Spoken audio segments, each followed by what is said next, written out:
ఇటీవల కాలంలో చాలా మంది షార్ట్ ఫిలిమ్స్ కామెడీ వీడియోలు చేసి తమను తాము ప్రూవ్ చేసుకొని సినిమాల్లో అవకాశాలు కొట్టేస్తున్నారు. ముఖ్యంగా కొంతమంది హీరోలుగా ఎంట్రీ ఇస్తున్నారు. సుహాస్ కలర్ ఫోటోస్ సినిమాతో హీరోగా మారి ఆ తర్వాత writer Padma Bhushan Ambajipeta marriage band సినిమాలతో ఆకట్టుకున్నాడు. తాజాగా ఇదే కోవలో హర్ష చెముడు అలియాస్ వైవా హర్ష తన అదృష్టాన్ని పరీక్షించుకోనున్నాడు. వైవా హర్ష హీరోగా నటించిన సుందరం మాస్టర్ ప్రస్తుతం థియేటర్లోకి వచ్చింది.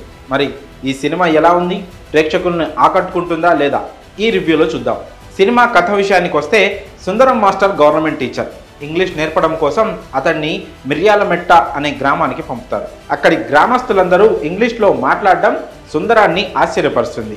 మరి సుందరం మాస్టర్ తను వెళ్ళిన పనిని పూర్తి చేశాడా, ఈ క్రమంలో అతడు ఎలాంటి పరిస్థితులను ఎదుర్కొన్నాడు అనేది మిగతా కథ. ఇక విశ్లేషణ విషయానికి వస్తే సినిమా ఫస్ట్ హాఫ్ అంతా కామెడీతో బాగానే సాగింది. గ్రామస్తులకు ఇంగ్లీష్ రాదనుకొని వారికి నేర్పించడం కోసం సుందరం చేసే ప్రయత్నాలు నవ్విస్తాయి. ఇంటర్వెల్ ముందు వరకు నవ్వించిన సుందరం మాస్టర్ తర్వాత అంతగా కామెడీ చేయలేదు. సెకండ్ హాఫ్ అంతా ఫిలాసఫీ ఎక్కువ ఉండి ఆ సన్నివేశాలను డీల్ చేయడంలో దర్శకుడు కాస్త తడబడ్డాడు. ఫస్ట్ హాఫ్ అంతా కామెడీగా సాగిన సుందరం మాస్టర్ సెకండ్ హాఫ్లో మాత్రం నిరాశపరిచాడు. ఇక నటీనటుల పనితీరు విషయానికి వస్తే యూట్యూబ్ ద్వారా గుర్తింపు తెచ్చుకున్న హర్ష చెముడు ఈ మధ్యకాలంలో అనేక సినిమాల్లో కమెడియన్గా కూడా చేశాడు. ఇక సుందరం మాస్టర్ సినిమాలో అతడిదే ప్రధాన పాత్ర.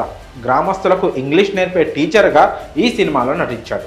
అలానే ఈ చిత్రంలో దివ్య శ్రీపాద, బాలకృష్ణ, నీలకంఠపుర మిగతా నటీనటులు గ్రామస్తుల పాత్రలో కనిపించారు.